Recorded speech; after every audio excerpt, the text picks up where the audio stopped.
தங்கமான கூந்தல் தாழ்ந்து வந்ததென்ன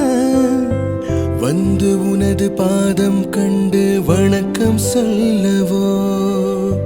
தேன் மிதக்கும் உதடு சேர்ந்து நிற்பதென்ன ஒன்றை ஒன்று முத்தம் இட்டு இன்பம் கொள்ளவோ மானிட பிறவி என் அடி மதிப்பு உன் கால் விரல் நகமாயிருப்பது சிறப்பு